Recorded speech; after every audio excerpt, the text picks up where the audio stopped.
Welcome to hard work. तो आज हम लोग देखने वाले हैं DFCCIL में ऑपरेशन एंड BD के पोस्ट में एग्जीक्यूटिव पोस्ट के लिए जनरल एप्टीट्यूड के जो सवाल पूछे गए थे उसे आज हम सॉल्व करने वाले थे। ये एग्ज़ाम आपका हुआ था 2018 में। तो देखते हैं 2018 में किस तरह के किस लेवल का जनरल एप्टीट्यूड का क्वेश्चन पूछा गया था DFCCIL में। ओके, और आपको इसका PDF या कुछ अपडेट चाहिए तो आप ये चैनल, हमारा टेलीग्राम चैनल ज्वाइन कर सकते हैं। आप सिंपली टेलीग्राम में जाके ये सर्च करेंगे तो आपको ये चैनल मिल जाएगा, वहाँ से आप ज्वाइन कर सकते हैं, या फिर आपको ये लिंक आपको नीचे डिस्क्रिप्शन बॉक्स पे मिल जाएगा। ओके, आगे बढ़ते हैं। देखो क्वेश्चन नंबर 1 पहला शुरू करते हैं। क्या पूछ रहा है? A can complete a piece of work in 15 days working 8 hours a day. B can complete the same work in 8 days working 10 hours a day. If A and B working together working 6 hours a day, then the work will be complete in. तो क्या बोल रहा है इसमें? देखो A जो है वो क्या कर रहा है, किसी काम को 15 दिन में कंप्लीट करता है 8 आवर काम करके। ठीक है, 15 दिन में कंप्लीट करता है 8 आवर काम करके। और B जो है उसी काम को क्या कर रहा है, 8 दिन में कंप्लीट कर सकता है। कितने घंटा काम करके? 10 घंटा काम करके। ये दे रखा हुआ है, यानी कि देखा जाए तो A जो है वो 120 आवर काम कर रहा है और B जो है वो कितना काम कर रहा है, 80 आवर, 80 घंटा वो काम कर रहा है। ठीक है, तो दोनों का अगर हम निकाल लें कि काम कितना हो रहा है, काम कितना करना है, तो वो कैसे फाइंड करते हैं? वो फाइंड करने के लिए आपको क्या करना है, सिंपली ये 120 और 80 का क्या करो, आप एलसीएम ले लो। तो इसका एलसीएम अगर आप निकालोगे तो एलसीएम आपका आ जाएगा 240। ओके, तो हमें ये पता चल गया कि हमें क्या करना है, 240 वर्क करना है, 240 टोटल वर्क करना है। ठीक है, तो अब इन दोनों का क्या करते हैं, हम क्षमता पता कर लेते हैं, एफिशिएंसी पता कर लेते हैं। 240 वर्क करना है तो कैसे करेंगे, 240 डिवाइडेड बाई 120, यानी कि 2। एक दिन में एक आवर में एक क्या कर सकता है, 2 काम कर सकता है। उसी तरह B की बात करें तो B के लिए भी क्या होगा, 240 divided by 80 that is equal to 3। तो B क्या कर सकता है, एक आवर में 3 काम कर सकता है। अब क्या बोला, दोनों एक साथ मिलकर काम करना है दोनों को। तो A plus B together work करेंगे, दोनों मिलके टोटल वर्क कितना है हमारा, 240, और टोटल इफिशिएंसी कितनी हो गई, 2 + 3, यानी कि 240 डिवाइडेड बाई 5 और 48 आवर। ओके, 48 आवर में क्या करेंगे, वो काम कंप्लीट करेंगे। पर यहाँ पे क्या बोल रहा है, working 6 hour in a day. क्या कर रहा है, एक दिन में वो 6 घंटा काम कर रहा है। टोटल कितना काम हो रहा है, दोनों मिलके 48 आवर काम कर रहे हैं, और एक दिन में वो क्या कर रहे हैं, एक दिन में 6 आवर काम कर रहे हैं। तो 48 hour divided by 6 hour equal to क्या हो जाएगा, 8 डेज, यानी कि वो क्या कर रहे हैं, टोटल कितना दिन काम कर रहे हैं, 8 डेज काम कर रहे हैं। तो यहाँ से हमारा ऑप्शन डी जो है बिल्कुल राइट आंसर हो जाएगा। आगे देखो, if A is 40% more than B, C is 30% less than D and D is 25% less than A, then which of the following is true? तो यहाँ पे क्या दिया हुआ है, सबसे पहले आप क्या करो, कंपेयर करके इसका वैल्यू पता करो। A is to B, A और B के बारे में क्या बोला, A is 40% more than B। A क्या है, B से 40% अधिक है। A B से 40% अधिक है, यानी कि B हमारा 100 है तो ये 40% अधिक होगा, 140 हो जाएगा। A 140 है। उसी तरह आप C और D का कंपैरिजन दे रखा हुआ है। C और D के बारे में क्या बोला गया है कि C D से 30% कम है। C क्या है, D से, अगर D हमारा 100 है तो ये कितना होगा, 30 कम है, यानी कि यहाँ पे हो जाएगा हमारा, 1 मिनट रुको, ये हो जाएगा, इसको इरेज कर लेते हैं,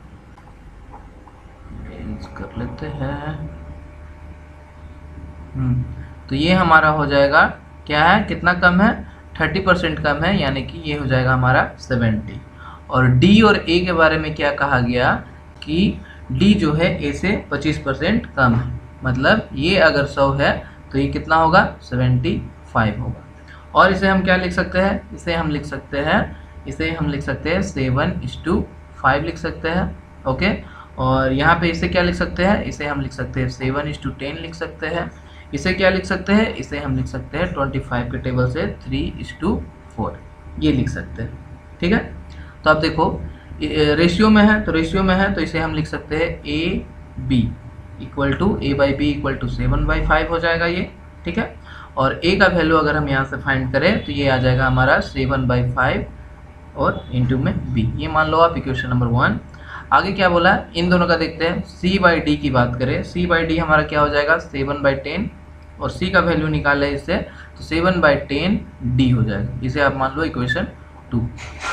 अब आते हैं D by A, D by A equal to क्या हो जाएगा, ये हो जाएगा 3/4 और यहाँ से आप डी का वैल्यू निकालो तो डी इक्वल टू क्या हो जाएगा 3/4 इंटू ए, ये हो गया आपका इक्वेशन नंबर 3, ठीक है। यहाँ तक हो गया। अब क्या करना है हमें, अब ये वैल्यू को पुट करते हैं। जैसे आप देख लो इक्वेशन 3 और 1 को कंपेयर करते हैं, 3 और 1 को कंपेयर करते हैं। तो इक्वेशन 3 क्या है, d इक्वल टू 3/4 a और a का वैल्यू हमें पता है, a का वैल्यू कितना है 7/5 b है, ये वैल्यू दे रखा हुआ है। यानी कि यहाँ से आ जाएगा आपका d का वैल्यू क्या हो जाएगा यहाँ से 21/20b, ये आ गया आपका d का वैल्यू, इसे आप मान लो इक्वेशन नंबर 4, ये हो गया आपका इक्वेशन नंबर 4। अब यहाँ से आप क्या करो और एक इक्वेशन 4 और इक्वेशन 2 को ले लो, इक्वेशन 4 और इक्वेशन 2 को ले लेते हैं। तो 2 में क्या दे रखा हुआ है c इक्वल टू 7/10 d दे रखा हुआ है और अभी हमने d का वैल्यू निकाला है, वो क्या है 7/10 इंटू डी का वैल्यू कितना आया 21/20 b आ गया यहाँ से। ओके, इसे कैलकुलेट कर लेते हैं। तो इसे कैलकुलेट करने के बाद आ जाएगा हमारा 147/200 b, ये आ गया। ओके, यहाँ से c का वैल्यू क्या आ गया c इक्वल टू 147/200 और b, ठीक है। तो इसको और हम किस तरह से लिख सकते हैं, इसे हम लिख सकते हैं 200c इक्वल टू 147b, ये एक कंडीशन हम लिख सकते हैं जो हमारा ऑप्शन डी से मैच हो रहा है, इसीलिए ये जो होगा हमारा बिल्कुल राइट आंसर हो जाएगा ऑप्शन डी। आगे देखते हैं। आगे देखो अलजेब्रा ये क्वेश्चन एक आ रखा हुआ है। इसमें क्या बोला, ये जो वैल्यू दे रखा हुआ है यहाँ पे बोला गया है a प्लस बी का वैल्यू क्या होगा। तो सिंपल सा है, सिंपल सा मेथड है, सिंप्लीफिकेशन का सवाल है। क्या करना है आपको, क्या दे रखा हुआ है √3 - 1 डिवाइडेड बाय √3 + 1 और -5 + 2√3 डिवाइडेड बाय 7 + 4√3, ये है, ठीक है, equal to a + b √3। Okay, तो यहाँ से सबसे पहले क्या करते हैं a और b का वैल्यू फाइंड कर लेते हैं। उसके लिए क्या करना पड़ेगा, हमें रेशनलाइज करना पड़ेगा। सबसे पहले परिमयीकरण जिसे कहते हैं, √3 - 1 डिवाइडेड बाय √3 + 1, तो इसे हम लिख सकते हैं √3 - 1 डिवाइडेड बाय √3 - 1। उसी तरह यहाँ पर भी हो जाएगा 5 + 2√3 डिवाइडेड बाय 7 + 4√3, तो ये हमारा कहलाएगा यहाँ से इंटू ये पार्ट जो हो जाएगा 7 - 4√3 डिवाइडेड बाय 7 - 4√3, ये हो जाएगा यहाँ से। अब इसे सॉल्व कर दो तो यहाँ पे हो जाएगा ये √3 - 1 √3 - 1, इसे हम लिख सकते हैं √3 - 1 का स्क्वायर डिवाइडेड बाय, इसे हम ये क्या हो जाएगा एक होता है a - b, a square - b square का एक फार्मूला होता है a + b और a - b, ये होता है। तो यहाँ पे क्या हो जाएगा, उसी फॉर्म में हम देखें अगर a + b और यहाँ पे a - b, तो ये हो जाएगा हमारा √3 का स्क्वायर -1 का whole square, a square - b square, ठीक है। आगे देखते हैं, यहाँ पे हम इसे लिख सकते हैं 5 + 2√3 और गुने में ये हो गया आपका 7 - 4√3 डिवाइडेड बाय, यहाँ पे सेम आपका सेम फार्मूला यूज़ होगा a स्क्वायर - b स्क्वायर का, तो 7 का स्क्वायर - 4√3 का स्क्वायर, यहाँ तक हो गया। अब आगे सॉल्व करो। आगे √3 - 1 का होल स्क्वायर यानी कि a स्क्वायर - b स्क्वायर के फॉर्म में दिया हुआ है, तो a square + b square -2ab, तो 2√3 हो गया डिवाइडेड बाय, यहाँ पे हो जाएगा आपका 3 - 1 और यहाँ पे हो गया आपका ये मल्टीप्लाई कर देते हैं, 5 इंटू 7 हो गया आपका 35 माइनस 20√3 प्लस ये हो जाएगा आपका 2√3 इंटू 7 यानी कि 14√3 और माइनस ये आपका हो जाएगा 24। ओके, यहाँ तक हो गया आपका 24। उसके बाद ये कर लो डिवाइड, 7 का स्क्वायर यहाँ पर हो जाएगा आपका 49 माइनस ये हो जाएगा आपका 48। ठीक है, आगे चलते हैं। ये हो गया आपका √3 का स्क्वायर यानी कि 3 प्लस 1 माइनस 2√3 डिवाइडेड बाय 2 और माइनस यहाँ पे हो जाएगा आपका 35 माइनस 20√3 प्लस 14√3 माइनस 24 और ये आपका हो गया 49 minus 48 that is equal to 1। Okay, यहाँ तक हो गया। अब आगे देखो, आगे क्या हो जाएगा, 3 प्लस 1 है तो ये हमारा हो गया हमारा 4 माइनस 2√3 डिवाइडेड बाय 2 दे रखा हुआ है और यहाँ पर ये कैलकुलेट करेंगे तो हो जाएगा 11 माइनस 6√3 इक्वल टू, आगे बढ़ते हैं, इसे हम लिख सकते हैं 4/2 माइनस 2√3/2 इस फॉर्म में भी लिख सकते हैं, माइनस 11 माइनस 6√3। ये हो गया हमारा, यहाँ से ये 2 कैंसिल, ये कैंसिल और यहाँ पे बच गया 2 माइनस √3। आगे ये हो गया माइनस 11 प्लस 6√3, इस तरह से लिख सकते हैं। अब आगे देखो, आगे क्या हो जाएगा, यहाँ से 2 है माइनस 11 है तो ये माइनस 9 हो जाएगा प्लस √3 और प्लस 6√3 दे रखा हुआ है तो ये आपस में माइनस हो जाएगा तो 5√3 हो जाएगा इक्वल टू, क्या है हमारा इक्वेशन, a प्लस b√3। ये है a प्लस b√3 तो यहाँ से a का वैल्यू हमारा क्या निकला, a का वैल्यू है -9 और b का वैल्यू क्या है, b का वैल्यू हमारा है, b है हमारा यहाँ पे देखो b ये है, √3 को कंसिडर नहीं करना है तो b है हमारा 5। तो a और b का वैल्यू निकल गया। अब क्या हमसे पूछा है, a प्लस b का वैल्यू फाइंड करने को बोला है तो a प्लस b यानी कि a का वैल्यू दे रखा हुआ -9 प्लस b का वैल्यू है 5 तो ये आ जाएगा हमारा -4 और -4 हमारा क्या हो जाएगा आंसर, जो ऑप्शन डी से मैच हो रहा है। आगे बढ़ते हैं, आगे क्या बोला, let x be the least number which when divide by 15, 20, 25, 30 and 40 the reminders are 11, 16, 21, 26 and 36 when x is divided by the sum, ये सम दे रखा हुआ then the remainder is। ठीक है, तो क्या बोला है, लिस्ट नंबर, लिस्ट नंबर यानी कि क्या हो गया, एलसीएम की बात की गई है। ठीक है, तो सबसे पहले तो हम क्या करते हैं, ये x का वैल्यू पता करते हैं, जो ये x बोला गया है वो वैल्यू पता करते हैं। तो आप सबसे पहले क्या करेंगे, हम लोग 15, 20, 25, 30 और 40 का क्या करेंगे, एलसीएम ले लेंगे।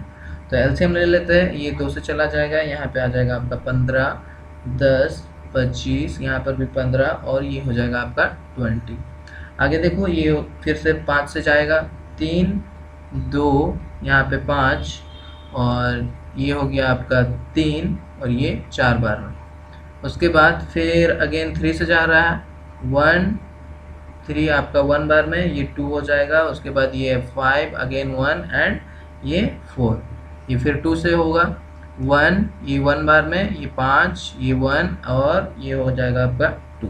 ठीक है, तो यहाँ से देखा जाए तो 2 into 5 into 3 into 2 into 5 into 2, तो ये आपका एलसीएम कुछ निकल कर आ गया आपका 600। एलसीएम कितना आ गया, एलसीएम आ गया आपका 600। ठीक है,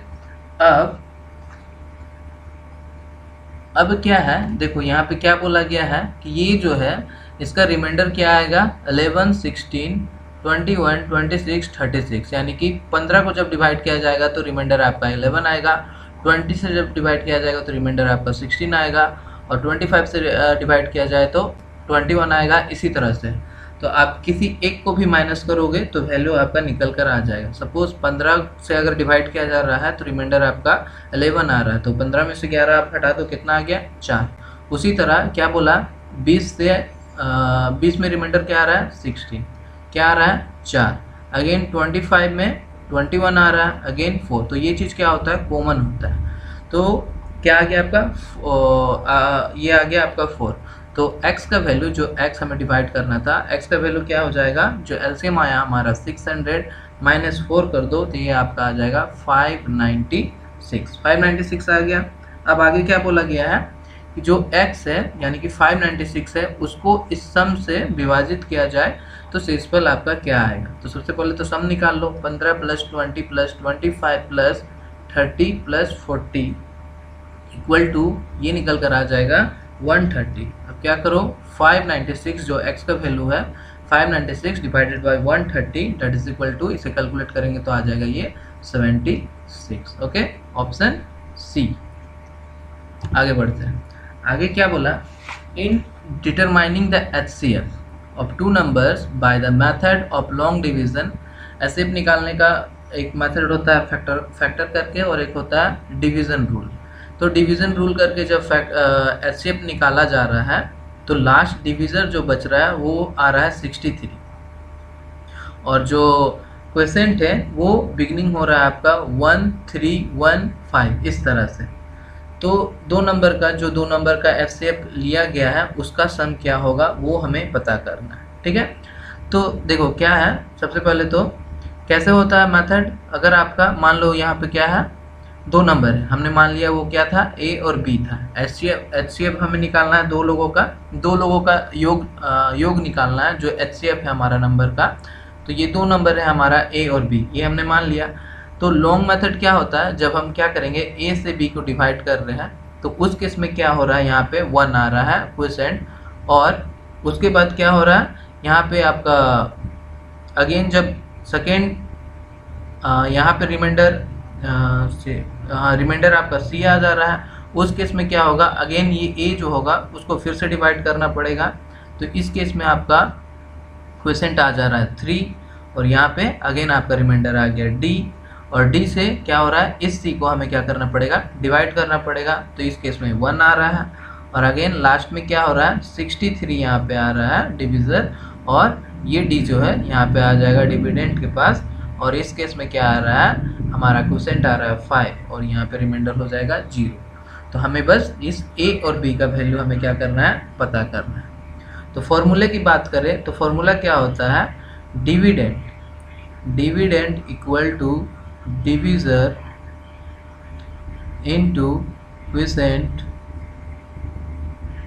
प्लस रिमाइंडर, ये होता है फॉर्मूला। यानी कि हिंदी में देखें तो ये हो गया आपका भाजक इक्वल टू ये हो जाएगा भाज्य इनटू भागफल और प्लस ये हो जाएगा आपका शेषफल। ओके, तो ये होता है फॉर्मूला। तो नीचे से शुरू करते हैं, यहाँ से पहले D का वैल्यू पता करते हैं। D इक्वल टू क्या हो जाएगा, D हो गया आपका क्या, डिविडेंड। तो D इक्वल टू क्या हो जाएगा, डिविजर क्या है यहाँ पे 63 है, इनटू क्वोशेंट क्या है 5 है और रिमाइंडर हमारा 0 है। तो D का वैल्यू आ गया 315। ओके, अब यहाँ पे आते हैं, यहाँ से हम क्या करेंगे C का वैल्यू, C इक्वल टू क्या हो जाएगा D इंटू क्वोशेंट क्या है 1 प्लस हमारा रिमाइंडर यहाँ पर क्या है, रिमाइंडर है 63, तो यहाँ हो जाएगा 63, और D का वैल्यू हमने अभी निकाला 315 इंटू 1 यानी कि 315 और प्लस 63, तो ये क्या आ जाएगा, इसका वैल्यू आ जाएगा हमारा 378। C का वैल्यू आ गया 378। अब यहाँ पे आते हैं A का वैल्यू यहाँ से निकलेगा, A इक्वल टू क्या हो जाएगा C इंटू क्वोशेंट है 3 प्लस D, D हो गया आपका रिमाइंडर, D हो गया आपका क्या रिमाइंडर। तो C का वैल्यू क्या है 378 इंटू 3 प्लस D का वैल्यू क्या है 315। तो इसे कैलकुलेट करोगे तो ये आ जाएगा 1449। अगेन यहाँ से अब आपका वैल्यू B का वैल्यू यहाँ से निकल जाएगा, B इक्वल टू क्या हो जाएगा A इंटू 1 प्लस C। तो A का वैल्यू क्या आया है 1449 इंटू 1 प्लस C का वैल्यू क्या है 378, तो इक्वल टू क्या हो गया 1827। तो हमारा A और B जो दो नंबर था वो क्या क्या हो गया, एक तो हो गया 1449 और एक हो गया 1827, ये है। अब क्या करना था, इन दोनों का हमें एडिशन निकालना था, सम निकालना था, तो दोनों को ऐड कर दो तो ये आ जाएगा आपका 3276, और यही जो है आपका आंसर। ये कौन सा ऑप्शन से मैच कर रहा है, ऑप्शन बी से। आगे बढ़ते हैं। तो यहाँ पर भी क्या हुआ है, सिंप्लीफिकेशन का सवाल पूछा गया है, बोर्ड मास का रूल यूज करना है आपको और इसे सॉल्व करना है बोर्ड मास का रूल से। तो थोड़ा लेंदी है बट देखो क्या करेंगे, सबसे पहले यहाँ से स्टार्ट करते हैं। 5.5 माइनस ये हो गया 3 माइनस 0.125। सबसे पहले क्या करना है, स्मॉल ब्रैकेट का काम करना है। ओके, तो 7 माइनस 1.2 डिवाइडेड बाय यहाँ पे क्या है 3.5 minus 1.5 that is equal to क्या हो जाएगा 2। ओके, ये तो हो गया डिवाइडेड बाय यहाँ पे देखो 1.25 माइनस 1 डिवाइडेड बाय 3 प्लस यहाँ पे क्या हो जाएगा, इन दोनों को कैलकुलेट किया जाए तो 0.4 into 2.5 that is equal to 1, that is equal to क्या 1, और 2 माइनस 1 यहाँ पे क्या हो जाएगा, ये हो गया 2 माइनस 1 इक्वल टू 1। यहाँ पे क्या हो जाएगा, ये हो जाएगा इसका वैल्यू। ओके, आगे बढ़ते हैं। आगे क्या हो गया 5.5 माइनस 3 माइनस 0.125। अब इसे सॉल्व करते हैं तो 7 माइनस यहाँ पे 1.2 divided by 2 that is equal to 0.6। Okay, ये हो गया डिवाइडेड बाय यहाँ पर हो जाएगा आपका 1.25 माइनस 1 डिवाइडेड बाय 4, ये हो जाएगा इक्वल टू 5.5 माइनस 3 माइनस ये हो गया आपका 0.125 और यहाँ पर इंटू 6.4 हो जाएगा, राइट, हाँ 6.4 हो जाएगा डिवाइडेड बाय 1.25 माइनस ये आपका आ गया 4 से डिवाइड करेंगे तो ये आ जाएगा आपका 0.25। आगे बढ़ते हैं 5.5 माइनस ये हो गया आपका 3 और माइनस ये हो जाएगा आपको कैलकुलेट करने के बाद 0.8 डिवाइडेड बाय ये आ गया आपका 1.25 minus 0.25 that is equal to 1 आ जाएगा, और आगे आ जाएगा 5.5 माइनस 3 ये से माइनस कर दो तो हो गया 2.2 दैट इज इक्वल टू 3.3, और ये जो हमारा आंसर आ जाएगा 3.3। तो जो हमारा आंसर है वो क्या होगा 3.3 और 3.4 के बीच में लाई करेगा। तो 3.3 और 3.4 कहाँ पर है, ये हमारा ऑप्शन बी जो है यहाँ पे 3.3 होना चाहिए। Okay, 3.3 and 3.4 option B is the right answer. आगे बढ़ते हैं। ये आया है एक मिक्सचर से, मिक्सचर एंड एलिगेशन का सवाल दिया हुआ है। क्या पूछ रहा है इसमें, इन्हें 90 लीटर सॉल्यूशन, इन्हें 90 litre solution acid and water are in the ratio of 2:1। Acid और वाटर का रेशियो क्या दे रखा हुआ है 2:1 दे रखा हुआ है। उसके बाद क्या बोला, to make the ratio of acid and water as 1.2 how many litre of water should be added.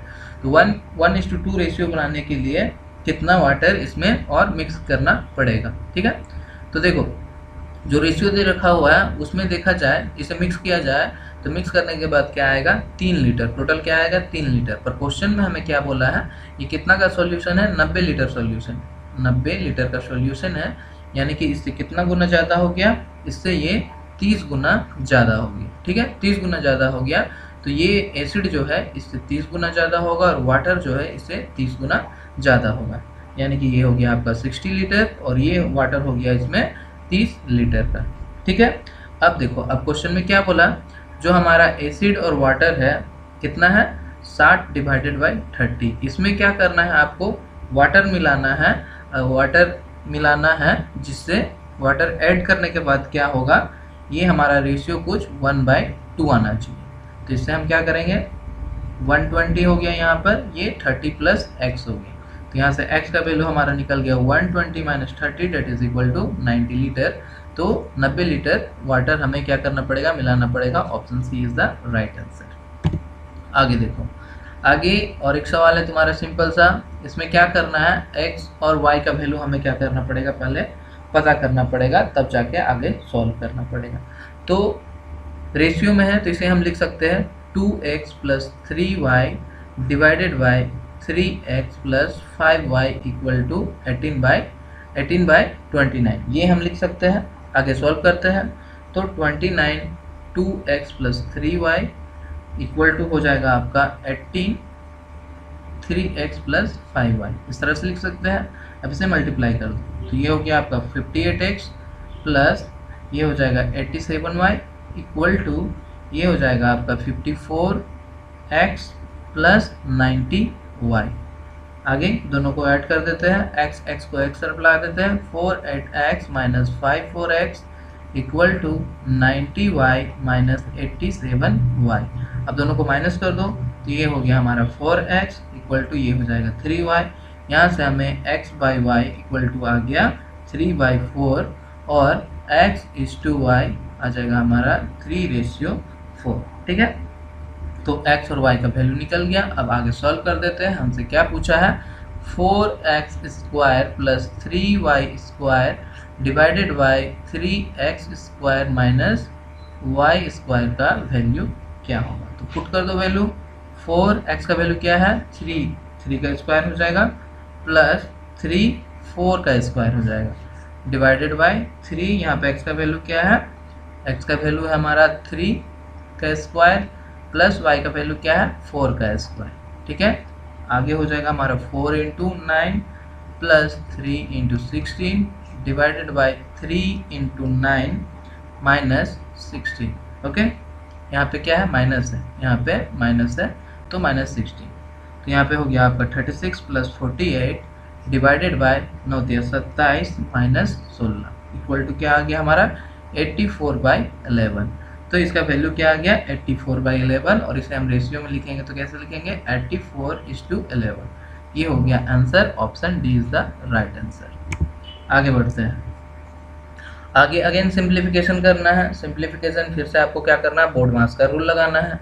तो यहाँ पे चलो इसको सॉल्व करते हैं। ये क्या हो जाएगा, इसे हम लिख सकते हैं 7/3 इंटू ये तो है अपना 3/14 ऑफ है, ऑफ यानी कि इंटू होता है और इसे हम लिख सकते हैं 11/2। डिवाइड है, डिवाइड को हम लिख सकते हैं इंटू में तो नीचे का वैल्यू ऊपर चला जाता है। तो ये आपका हो जाएगा 2/33। कुछ इस तरह हम इसको लिख सकते हैं। ठीक है, डिवाइडेड बाय इसे हम लिख सकते हैं 33/2। डिवाइड में है तो फिर से क्या होगा, नीचे वाला पार्ट ऊपर चला जाएगा तो ये 11 हो गया माइनस ये हो गया आपका 3/14 दे रखा हुआ है, ऑफ मतलब इंटू होता है 7/3 और यहाँ पे फिर से डिवाइड करो। यहाँ पे क्या है 1/2 माइनस 1/2 ये मल्टीप्लाई हो जाएगा तो ये हो जाएगा 4। आगे हो जाएगा ये 1/2 प्लस 1/2 इंटू 1/2। बस इसे आप क्या करना है सॉल्व कर देना। सॉल्व कर देते हैं, जो कट रहा है उसे काट दो। ये आपका 3 बार में ये कट गया। ठीक है, यहाँ पर भी होगा, ये कटेगा, यहाँ से ये कटेगा और यहाँ से ये कट रहा है, ये भी कट रहा है। तो यहाँ पे आपका निकल कर आ गया 1/6 डिवाइडेड बाय 3 माइनस 1/2 और डिवाइडेड बाय ये हो जाएगा आपका 1/4 1/2 प्लस 1/4 ये हो गया। अब हो गया हमारा 1/6 डिवाइडेड बाय ये आ जाएगा 5 माइनस 2 डिवाइडेड बाय 1/4 और 3/4।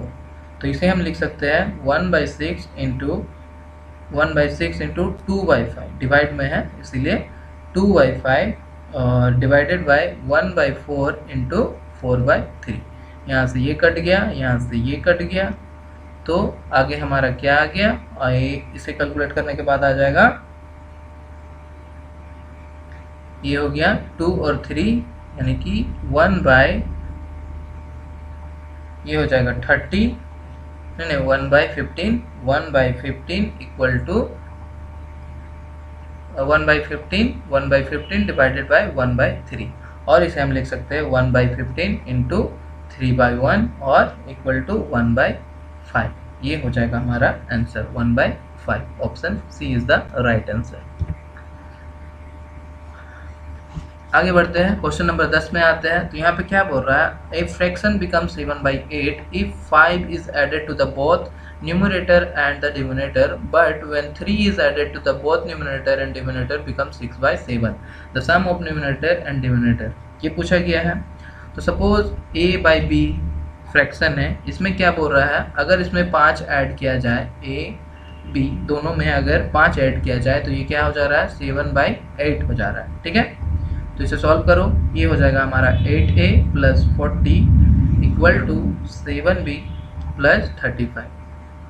ये यहाँ से आ गया 8a - 7b इक्वल टू 35 - 40 और 8a - 7b इक्वल टू -5। ये हो गया हमारा इक्वेशन नंबर 1।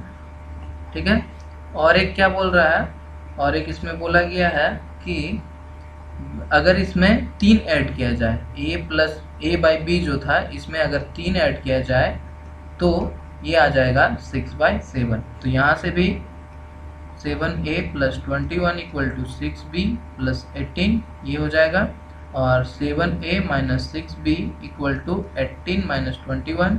आगे कैलकुलेट करो, 7a - 6b इक्वल टू -3, यहाँ पे आ गया हमारा -3। ये इक्वेशन नंबर 2।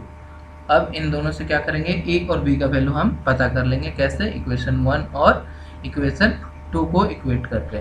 तो 8a - 7b इक्वल टू क्या है -5 है, और क्या है, और क्या आया है 7a - 6b, 7a - 6b equal to -3।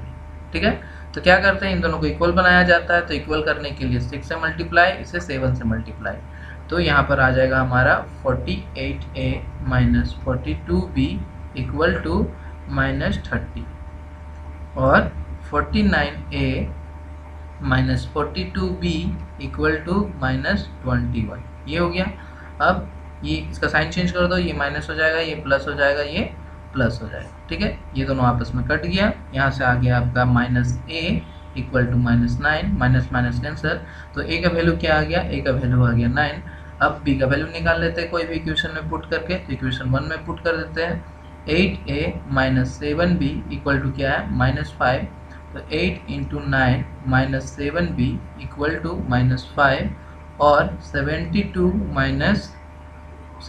यहाँ से 5 को इधर ला दो तो प्लस, ये हो जाएगा आपका 7b और 77/7 इक्वल टू b, और b का वैल्यू क्या आ गया 11। b का वैल्यू आ गया 11। तो a/b हमारा क्या आ गया, a/b, a का वैल्यू आ गया है, a इक्वल टू है 9 और b इक्वल टू 11। तो हमसे क्या पूछा है, a + b दोनों का सम क्या होगा, न्यूमरेटर एंड डिनोमिनेटर का सम क्या होगा। तो 9 + 11 इक्वल टू 20, और यही जो हमारा आंसर ऑप्शन डी। आगे क्या बोला, walking 3/4 of his usual speed, Raghu is 45 minute late to his office, what is the usual time to cover the distance to the office. ठीक है, तो स्पीड दे रखा हुआ है, क्या बोल रहा है, रघु जो है अपना सामान्य गति से 3/4 से चलकर अपना कार्यालय 35 मिनट देरी से पहुंचता है। जो अपना यूजुअल स्पीड में चल रहा था उससे वो क्या किया, 3/4 के स्पीड से चला और 45 मिनट देर से ऑफिस पहुंचा, और कार्यालय तक दूरी तय करने के लिए उसका सामान्य समय, तो जो उसका यूजुअल स्पीड था, टाइम लगता था, वो टाइम क्या था वो हमें पता करना है। तो स्पीड दे रखा हुआ है, स्पीड कितना दे रखा हुआ 3/4, इसे हम रेशियो में लिख सकते हैं 3:4 इस तरह से। और स्पीड जो होता है वो क्या होता है, इन्वर्सली प्रोपोर्शनल होता है टाइम का, इसलिए टाइम क्या हो जाएगा हमारा 4:3, कुछ इस तरह हो जाएगा। तो यहाँ पे देखा जाए तो जो इसका स्पीड था, जो इसका क्या है उससे जो 4:3, तो यहाँ पे देखा जाए तो 1 मिनट क्या हो रहा है, लेट हो रहा है, 1 मिनट देर से पहुंच रहा है, 1 मिनट क्या हो रहा है, देर से पहुंच रहा है। पर क्वेश्चन में क्या बोल रहा है, 1 मिनट की देरी नहीं हो रही, कितने की देरी हो रही, 45 मिनट की देरी हो रही है। 45 मिनट की देरी हो, इससे 45 गुना ज़्यादा। तो ये टाइम जो है इससे 45 गुना ज़्यादा होगा, और ये भी टाइम जो है इससे 45 गुना ज़्यादा होगा। ठीक है, तो यहाँ पे ये हो जाएगा हमारा 180 मिनट, और ये हो जाएगा हमारा 135 मिनट। तो इसका यूजुअल टाइम की बात करें तो यूजुअल टाइम हमारा क्या है, ये यानी कि 135 मिनट इसका सामान्य टाइम है, 135 मिनट। अब आंसर हमारा आवर में दे रखा हुआ है, तो इसे आवर में कन्वर्ट कर देते हैं। 135 डिवाइडेड बाई 60 कर दो, तो ये हमारा हो जाएगा 9/4, और इसे हम लिख सकते हैं 21/4 hour. Option 1 is the right answer. आगे बढ़ते हैं। क्या बोला, there are three numbers when the average of any two is added to third number the resulting number are 104 111 and 115 what is the average of given three number। तो कोई number है, क्या है, a b और c, a b c है। जब a plus b का average plus c कर रहे हैं तो क्या हो रहा है, 104 आ रहा है, ठीक है, इक्वेशन 1। और जब a प्लस c का एवरेज निकाल रहे हैं, a और c का एवरेज ले रहे हैं और प्लस b कर रहे हैं, तो उस केस में क्या हो रहा है, 111, ये हो रहा है इक्वेशन नंबर 2, ये कंडीशन आ रहा है। और तीसरा कंडीशन क्या है, जब b प्लस c किया जा रहा है तो उस केस में क्या हो रहा है, 115, ये कंडीशन, 3 कंडीशन दे रखा हुआ है। अब हमें क्या करना है, a b c का वैल्यू पता करना है, ठीक है। तो ये क्या हो जाएगा, सबसे पहले इक्वेशन 1 की बात करते हैं, इक्वेशन 1 को सॉल्व करते हैं। इक्वेशन 1 को सॉल्व करते हैं, a plus B divided by 2 plus C equals to 104 that is equal to a plus B और प्लस 2c इक्वल्स टू 208, इस तरह से लिख सकते हैं। ये हमारा इक्वेशन नंबर अगेन 1 मान लो, ठीक है, नहीं 4 मान लो, इक्वेशन नंबर 4। अब आते हैं इक्वेशन नंबर 2 पे, इक्वेशन नंबर 2 सॉल्व करते हैं। तो इक्वेशन नंबर 2 क्या है, a plus C by 2 plus B equals to 111, और इसे भी सॉल्व करते हो तो सॉल्व करने के बाद क्या आ जाएगा, ये a plus C plus 2b equals to 222, ये हो गया हमारा इक्वेशन नंबर 5। उसी तरह इक्वेशन नंबर 3 को सॉल्व करने से क्या आ जाएगा, b plus C plus 2a equals to, ये आ जाएगा 115 इंटू 2 यानी कि 230, ये हो गया हमारा इक्वेशन नंबर 6। ओके, ये सारा निकल गया। अब क्या करते हैं, अब 1 प्लस 2 मतलब 4 प्लस 5 प्लस 6 कर दो, सबको ऐड कर दो। तो 4 का वैल्यू क्या है हमारा, 4 का है a plus B plus 2c, LHS side एक साइड और RHS एक side, a plus B plus 2c plus a plus c plus 2b plus b plus c plus 2a, और equal to right hand side देखें तो 208 equal to हो जाएगा 208 plus 222 plus 230। Okay, तो ये हमारा हो जाएगा 4a plus 4b plus 4c equal to 660। तो a plus B plus C equal to क्या आ गया, 660 divided by 4 that is equal to 165। Okay, 165। अब हमें क्या बोला गया है, एवरेज निकालने। तो एवरेज निकालने के लिए क्या करना पड़ेगा, सम तो आ गया हमारा 165 डिवाइडेड बाई क्या करेंगे 3 कर देंगे, डेट इज इक्वल टू आ गया 55, और यही जो है हमारा क्या कहलाएगा, आंसर ऑप्शन बी। आगे बढ़ते हैं, आगे क्या बोला, a certain sum amounts to be 2 rupees this is 4 year at 10% per annum interest being compound yearly. What will be the simple interest on the sum for the same period at the same rate? Okay, तो इसे आप क्या कर सकते हो, यहाँ पर आपका क्या दे रखा हुआ है, एक तो आपको P दे रखा हुआ है यानी कि प्रिंसिपल अमाउंट दे रखा हुआ है, इसका टाइम 4 साल दे रखा हुआ है, और 10% इसका रेट दे रखा हुआ है। सिंपली आप फार्मूला में पुट करो, उससे भी आंसर आ जाएगा, बट हम लोग क्या करेंगे, विदाउट फार्मूला इसको सॉल्व करेंगे। वो किस तरह, देखो रेट क्या दे रखा हुआ है, 10% दे रखा हुआ, और इसे हम लिख सकते हैं 10 divided by 100 that is equal to 1/10, यानी कि ये जो है आपका प्रिंसिपल अमाउंट है, इसमें 1 रुपये का इंटरेस्ट लग रहा है, तो इसका अमाउंट क्या हो जाएगा 11। कहने का मतलब P और A की बात करें तो अमाउंट आपका प्रिंसिपल अमाउंट कितना है आपका 10 रुपये, जिसमें 1 रुपये का इंटरेस्ट लग रहा है, और ये हो गया अमाउंट आपका 11। ऐसे कब तक हुआ, 4 साल तक, 10 10 10 और यहाँ पे 11 11 11, 4 साल तक हुआ। इसे आप मल्टीप्लाई कर दो, ये हो जाएगा आपका 10,000, ये आपका हो जाएगा 14641, हो गया। अब जो है आपका, सॉरी ये क्या दे रखा हुआ है, आपका अमाउंट दे रखा हुआ है 73205 क्या है आपका अमाउंट है।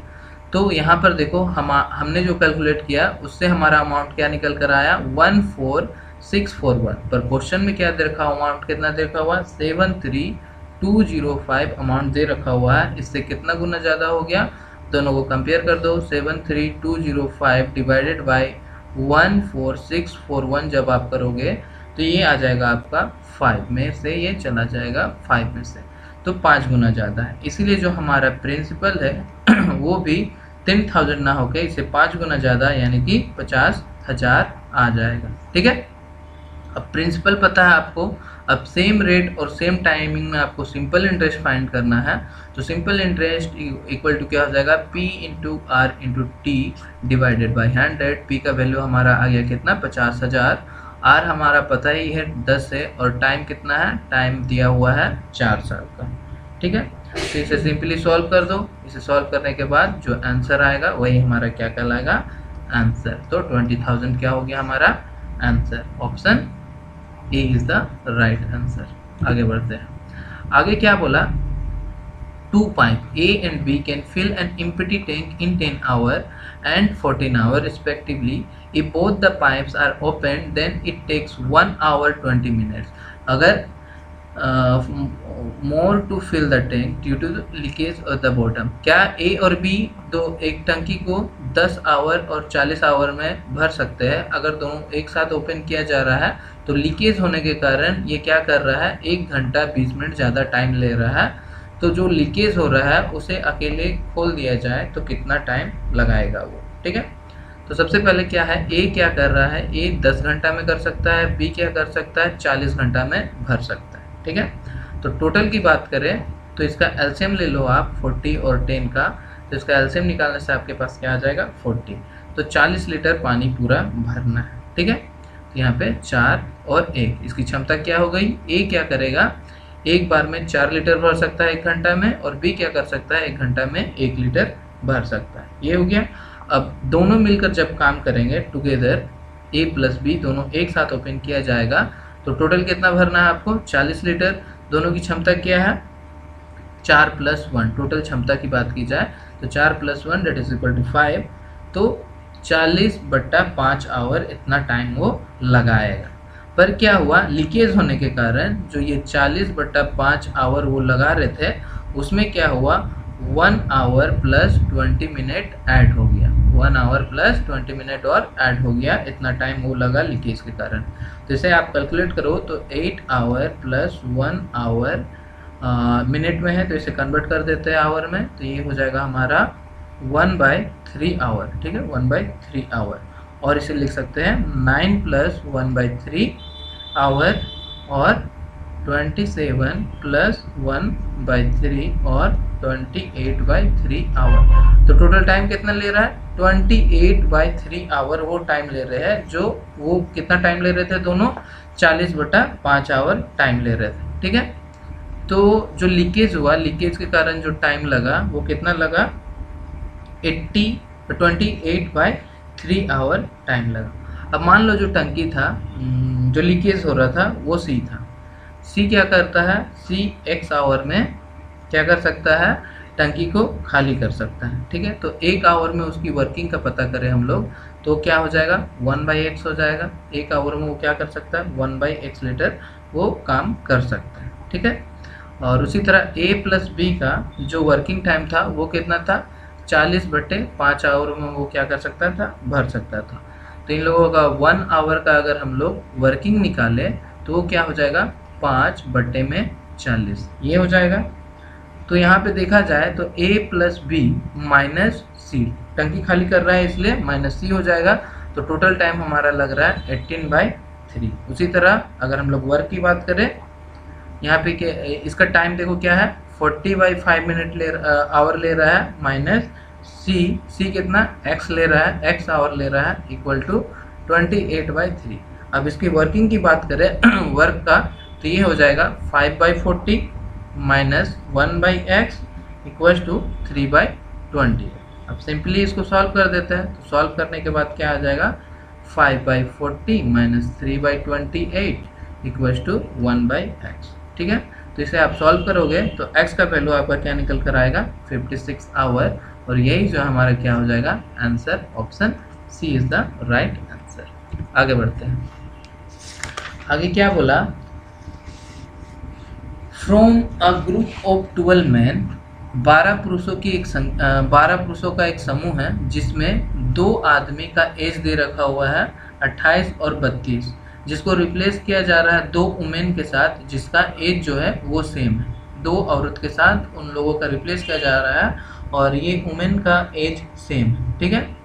तो चेंज करने के बाद क्या हो रहा है, जो एवरेज एज है उस ग्रुप का, उसमें 1 साल का कमी हो जा रही है, 1 साल का डिक्रीज हो रहा है। तो वुमेन जो उसमें ऐड हुई है उसका एवरेज एज हमें पता करना है, ठीक है।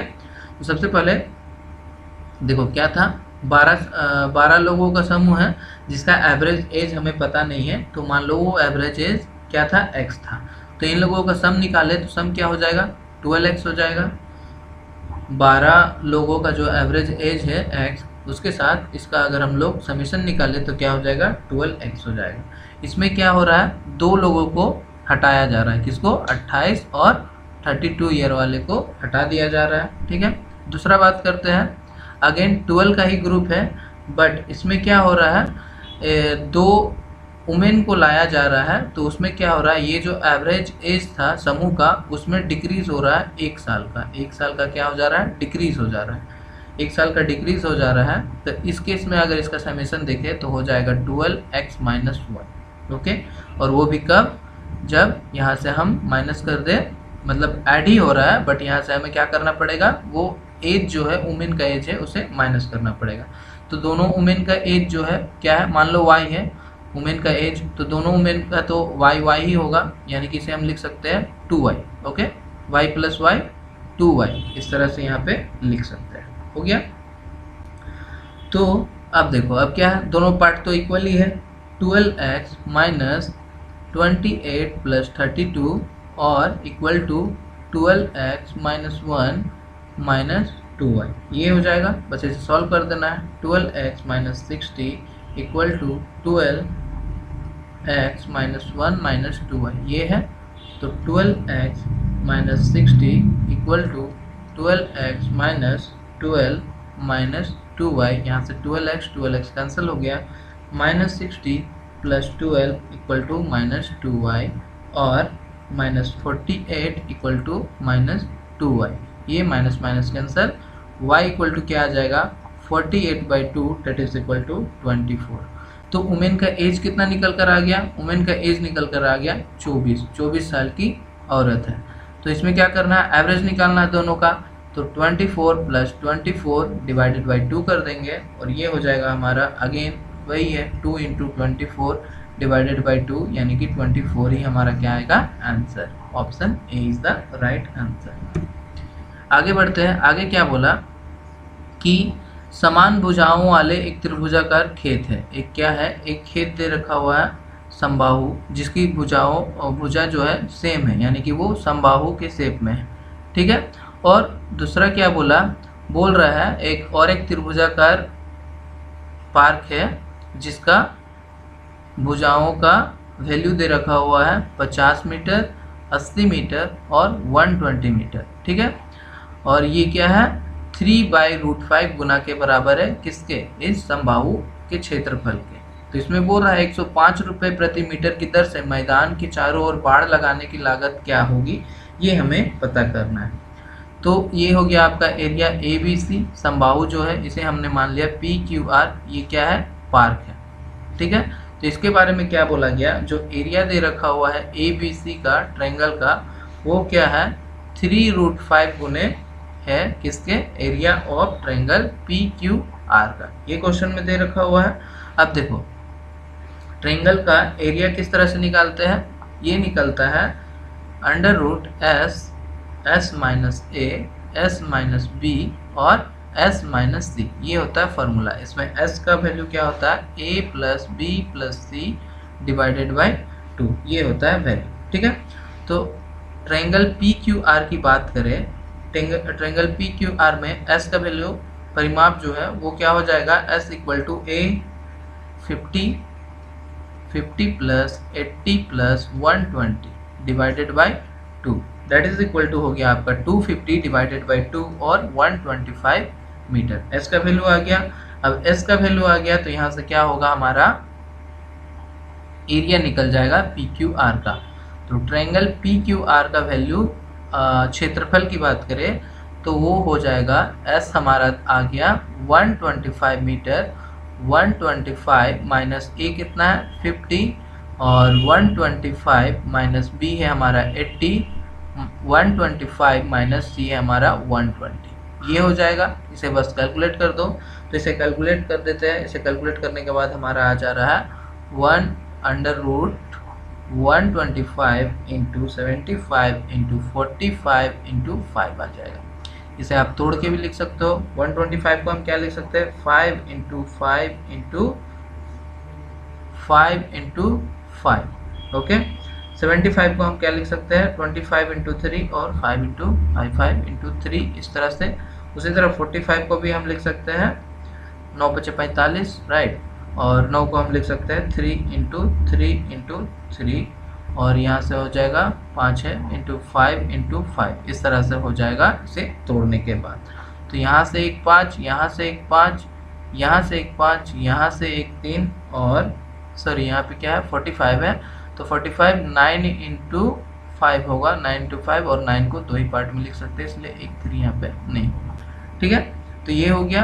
अब यहाँ से हम लिख सकते हैं इसे 5 into 5 into 5 into 3 into 5 into 3 हो गया, इस तरह से होगा। 5 5 5 5 1 2 3 4, ये हो जाएगा 5, यहाँ पर हो गया आपका 6 7 और 3, हाँ ठीक है। तो यहाँ से आपका आ गया 375√15 मीटर स्क्वायर, ये आ गया ट्रायंगल पी क्यू आर का वैल्यू। अब हमारा कंडीशन क्या दे रखा हुआ था, एरिया ट्रायंगल जो है ए बी सी का वो क्या है 3√5 गुने ज़्यादा है इस एरिया पी क्यू आर का, एरिया पी क्यू आर का। तो यहाँ से हमारा वैल्यू आ जाएगा कितना, 3√5 इंटू 375√15। तो इसे जब कैलकुलेट करेंगे तो कैलकुलेट करने के बाद क्या आ जाएगा, इसे सिंपली कैलकुलेट किया जा सकता है 3√5 और इंटू 375 और √15 को हम लिख सकते हैं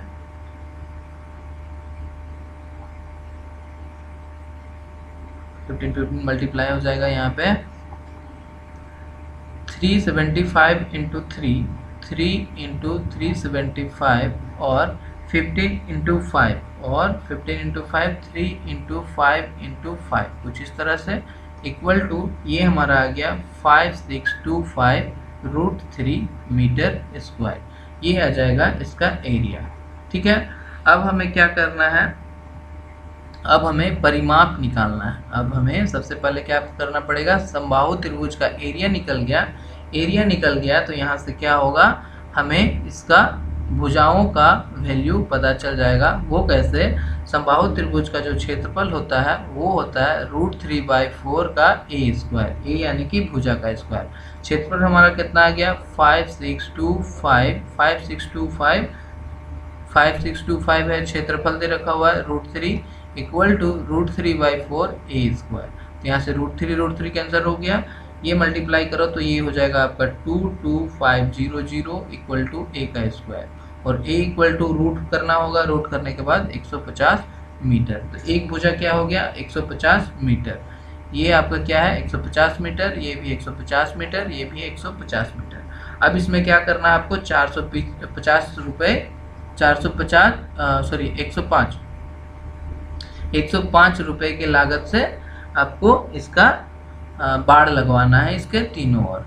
तो 150 मीटर है, तो 150 मीटर है तो तीनों का क्या हो जाएगा, इसका परिमाप आप अगर आप निकालो इसका परिमाप, तो परिमाप इक्वल टू क्या हो जाएगा 3 इंटू 3a होता है, तो 3a यानी कि 3 इंटू 150 और 450 मीटर, 450 मीटर। अब इसमें क्या करना है, 450 मीटर में हमें 105 रुपये की लागत से बाड़ लगवाना है, तो ये हो जाएगा आपका 47250 option C is the right answer. आगे देखते हैं, आगे क्या बोला कि किसी वस्तु की बिक्री में प्रत्येक सप्ताह क्या होता है 20% का वृद्धि होता है, 20% की वृद्धि होती है बिक्री में, और यदि चौथे सप्ताह और दूसरे सप्ताह के बीच की मात्रा के बीच का अंतर दे रखा हुआ, चौथे सप्ताह में जो बिक्री हुई और दूसरे सप्ताह के बीच में जो बिक्री हुई उसका अंतर दे रखा हुआ 792। तो तीसरे सप्ताह के लिए तीसरे सप्ताह में जो बेची गई सामान है उसका हमें क्या करना है, क्वांटिटी पता करना है। ठीक है, तो सपोज फर्स्ट वीक जो है वो हमारा स्टार्ट हुआ x kg सेल किया गया। ठीक है, तो सेकेंड वीक क्या होगा हमारा, सेकेंड वीक की बात करें तो सेकेंड वीक में क्या होगा, 20% इंक्रीज हो जाएगा। तो x का 20% हमारा क्या होगा, इंक्रीज हो जाएगा, यानी कि 1.2x इतना सामान किया गया, बेचा गया। थर्ड वीक की बात की जाए तो थर्ड वीक में क्या हो रहा है, इसी 1.2x में क्या हो रहा है, 120 का अगेन वृद्धि हो रहा है, 20% इंक्रीज हो रहा है, यानी कि 1.44x हो जाएगा, इतना सामान बेचा गया। फोर्थ की बात की जाए तो फोर्थ वीक में क्या होगा, इस 1.44x में 20% अगेन वृद्धि हो गया, तो ये हमारा वैल्यू आ गया 1.728। इतनी वस्तु क्या किया गया, फोर्थ वीक में बेचा गया। ठीक है, अब हमारे पास क्या दे रखा हुआ है, फोर्थ एंड थर्ड का, फोर्थ और सेकेंड का, फोर्थ और सेकेंड का डिफरेंस दे रखा हुआ, कितना दे रखा हुआ, 792 दे रखा हुआ। फोर्थ में कितना बेचा गया, 1.728x माइनस 1.2x बेचा गया, और इसका अंतर कितना आ गया, 792। तो यहाँ से हो जाएगा 0.528x इक्वल टू 792 और x इक्वल टू क्या हो जाएगा, 1500 kg। ओके, तो x का वैल्यू ये आ गया, तो इससे हमें पता चल जाएगा कि थर्ड वीक में थर्ड वीक में कितना बिक्री किया गया था। तो थर्ड वीक में क्या हो जाएगा, थर्ड का कितना हुआ था, थर्ड वीक में 1.44x की बिक्री की गई थी। 1.44 इंटू एक्स क्या है हमारा, 1500 kg, that is equal to 2160 kg। हमारा क्या हो गया, 2160 kg इतना सामान थर्ड वीक में बेची गई थी। Option B is the right answer. ठीक है, आगे बढ़ते हैं। आगे देखो, आगे क्या बोला, अगर एक व्यक्ति किसी वस्तु के अंकित मूल्य पर जो एमआरपी है उसमें 20% का डिस्काउंट देता है और 20% प्रॉफिट उसको मिलता है, तो अंकित मूल्य यानी कि एमआरपी और क्रय मूल्य में कितना जो एमआरपी दिया हुआ है उससे क्रय मूल्य से कितना अधिक प्रतिशत वो है, वो हमें पता करना है। तो इसके लिए एक सिंपली बेसिक सा फॉर्मूला होता है, वो क्या होता है, कॉस्ट प्राइस और एमआरपी मार्जिन प्राइस का, कॉस्ट प्राइस और मार्जिन प्राइस का ratio 100 minus discount percent divided by 100 plus profit percent. तो इसमें हमें डिस्काउंट दे रखा हुआ 20% और प्रॉफिट कितना दे रखा हुआ 20%। तो CP by MP equal to क्या हो जाएगा, 100 माइनस 20 डिवाइडेड बाई 100 प्लस 20 हो गया। तो CP by MP equal to क्या हो जाएगा, यहाँ पे 80 बाई 120 और इसे हम क्या लिख सकते हैं, 2/3। तो यहाँ से CP और MP का रेशियो अगर देखें तो ये क्या निकल कर आ रहा है, 2:3। तो देखा जाए यहाँ से तो जो कॉस्ट प्राइस है वो MRP से, मतलब जो MRP है वो क्या है, कॉस्ट प्राइस से 1 अधिक है। कितना अधिक है, 1 अधिक है। ठीक है, तो इसका हमें क्या करना है, परसेंटेज निकालना है। यहाँ पे क्या बोला गया, अंकित मूल्य वस्तु के क्रय मूल्य से कितना अधिक है, तो कितना अधिक है, 1 अधिक है।